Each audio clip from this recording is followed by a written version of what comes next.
অনেকে বলতে চাইছেন যে ডক্টর ইউনূসের সরকার আসলে নির্বাচন দেবে না, বিএনপিও আদায় করতে পারবে না। তার মানে তো আসলেই সেই কথাটাই দাঁড়ালো যে বাংলাদেশে আওয়ামী লীগ ছাড়া নির্বাচনে যাওয়ার পক্ষের কোনো দল নেই। এই জরিপে দেখা যাচ্ছে আওয়ামী লীগের সমর্থন নেমে এসেছে প্রায় ৫%, মানে এরকমই। সংখ্যাটি শুধু বিস্ময়কর নয়, এটি গভীরভাবে প্রশ্নবিদ্ধ। একটি রাজনৈতিক দল হঠাৎ করে এভাবে জনসমর্থন হারিয়ে ফেলছে, এমনটা বিশ্বাস করা কঠিন।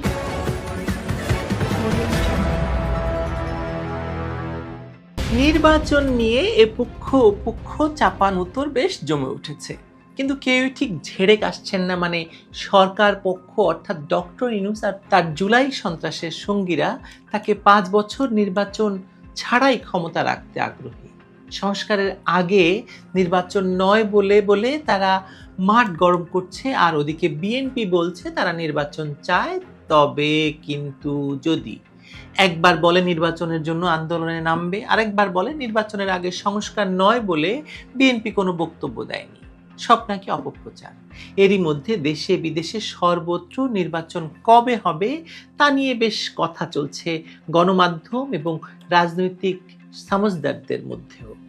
অনেকে বলতে চাইছেন যে ডক্টর ইউনূসের সরকার আসলে নির্বাচন দেবে না, বিএনপিও আদায় করতে পারবে না। তার মানে তো আসলেই সেই কথাটাই দাঁড়ালো যে বাংলাদেশে আওয়ামী লীগ ছাড়া নির্বাচনে যাওয়ার পক্ষের কোনো দল নেই। সেটা কেবল এখন নয়, দেশের স্বাধীনতা পরবর্তীকালে একমাত্র আওয়ামী লীগই হচ্ছে সেই রাজনৈতিক দল যারা সব সময় নির্বাচনে গিয়েছে, নির্বাচন দিয়েছে এবং নির্বাচনের মাধ্যমেই ক্ষমতায় যাওয়াকে প্রাধান্য দিয়েছে। নির্বাচন নিয়ে আপনি বিতর্ক করতে পারেন, মানে আওয়ামী লীগ আমলে যেসব নির্বাচন হয়েছে সেসব নিয়ে আপনি বিতর্ক করতে পারেন, কিন্তু তাতে দোষ খুঁজতে গেলে দেখবেন দেশের বাকি রাজনৈতিক দলগুলিও নির্বাচনকে বিতর্কিত করার জন্য সমানভাবে দায়ী। নির্বাচন কবে হবে তার কোনো খবর নাই, কিন্তু এরই মধ্যে নানা জরিপকারী প্রতিষ্ঠান নানাবিধ জরিপ করে ফেলেছেন। গাছে কাঁঠাল, গোঁফে তেল আর কাকে বলে। এই মুহূর্তে নির্বাচন হলে কোন দল কত ভোট পাবে তা নিয়ে বিভিন্ন জরিপ প্রকাশিত হয়েছে। তাতে এই দুরবস্থার মধ্যেও আওয়ামী লীগকে কোনো জরিপকারী প্রতিষ্ঠান ঠিক অস্বীকার করতে পারছে না। আয়রনি। যেমন একটি সাম্প্রতিক জরিপের দিকে আপনাদের দৃষ্টি আকর্ষণ করব। প্রথম আলোয় প্রকাশিত জরিপের ফলাফল অনুযায়ী 41.7% বাংলাদেশ জাতীয়তাবাদী দল তথা বিএনপিকে ভোট দিতে চায়, 31.6% জামায়াত ইসলামীকে ভোট দিতে চায়। কি ভয়ঙ্কর কথা, পরে আসছে বিষয়ে। 13.9% আওয়ামী লীগকে ভোট দিতে চায়, কম না। 5.1% সমর্থন জানিয়েছে যুব নেতৃত্বাধীন নতুন দল জাতীয় নাগরিক পার্টি বা আমাদের আদরের নাপাকে। বাকি 7.6% অন্যান্য দলগুলোর প্রতি সমর্থন জানিয়েছে। কি মনে হয়, আপনিও কি এই জরিপের অংশ ছিলেন? আপনাকে কি প্রশ্ন করেছিল কেউ কাকে ভোট দিতে চান? যদি না থেকে থাকেন তাহলে কি মনে করছেন এই মুহূর্তে নির্বাচন হলে কোন দল কত ভোট পাবে? সে বিষয়ে আপনি কি এই জরিপকারীদের সাথে একমত? জানাবেন দয়া করে। কিন্তু তার আগে চলুন আওয়ামী লীগের নির্বাচনী ইতিহাস থেকে একটু ঘুরে আসি।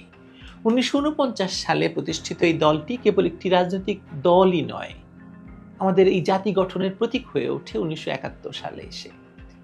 স্বাধীনতা সংগ্রাম থেকে শুরু করে গণতন্ত্রের প্রতিটি স্তম্ভে আওয়ামী লীগের অবদান অস্বীকার করার উপায় নেই। এমন একটি দল যারা সামরিক শাসন, একদলীয় চক্রান্ত, আন্তর্জাতিক চাপে থেকেও কখনো নির্বাচন বর্জনের পথ বেছে নেয়নি।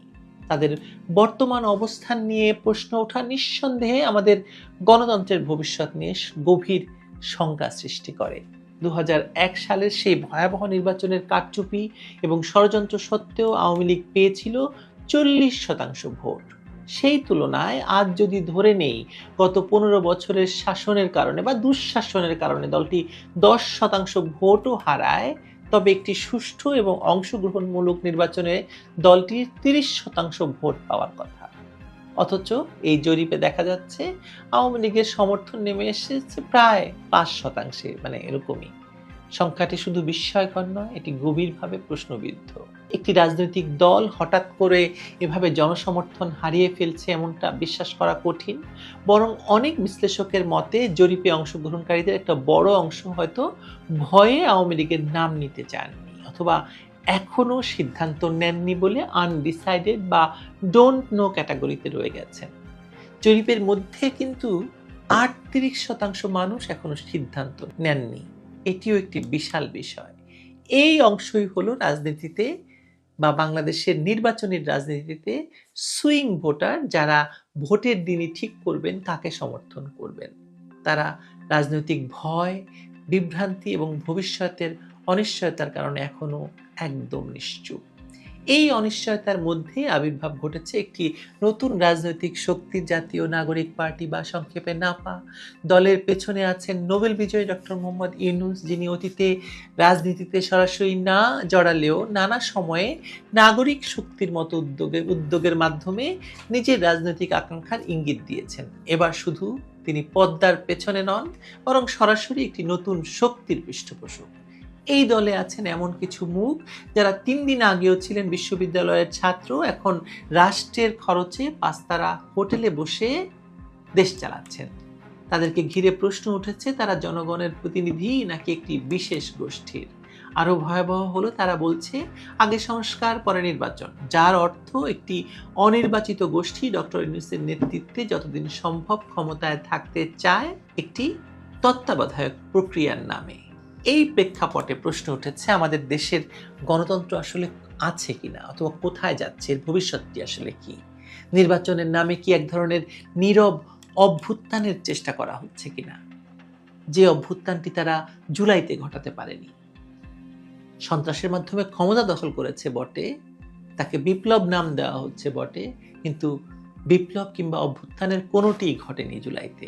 ঘটেছে একটি জিহাদি, সন্ত্রাসী, দখলদারির ঘটনা, খুও বলতে পারেন।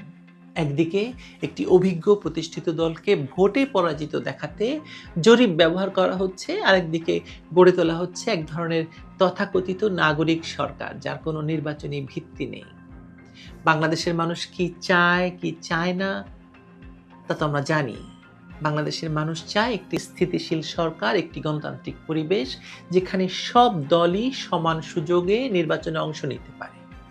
জরিপ অনুযায়ী 86% মানুষ চায় একটি নিরপেক্ষ সরকারের অধীনে নির্বাচন। তারা ভোট দিতে চায়, কিন্তু ভয় এবং অনিশ্চয়তায় আস্থা হারিয়ে ফেলেছে পুরো প্রক্রিয়াটির উপর। এই পরিস্থিতি থেকে উত্তরণের একমাত্র পথ হলো স্বচ্ছ, সুষ্ঠু এবং অংশগ্রহণমূলক নির্বাচন। রাজনৈতিক দলগুলোর উচিত সহনশীলতা দেখানো, সংলাপে বসা এবং এমন একটি পরিবেশ তৈরি করা যেখানে সবাই নিজেদের মতো করে মত প্রকাশ করতে পারে, ভয় বা চাপ ছাড়াই। আসন্ন নির্বাচনের আগে যদি এই বিভ্রান্তি, ভয় এবং গোপন চক্রান্ত দূর না করা হয়, তবে বাংলাদেশ একটি গভীর রাজনৈতিক সংকটে নিপতিত হবে, যার দায় কারো একার নয়, বরং গোটা জাতির উপরই বর্তাবে। এবং তার নেতৃত্বে থাকবেন কে? ডক্টর ইউনূস। আপনি গণতন্ত্র চান নাকি ডক্টর ইউনূসের অনির্বাচিত স্বৈরশাসন চান? সিদ্ধান্তটি আপনার।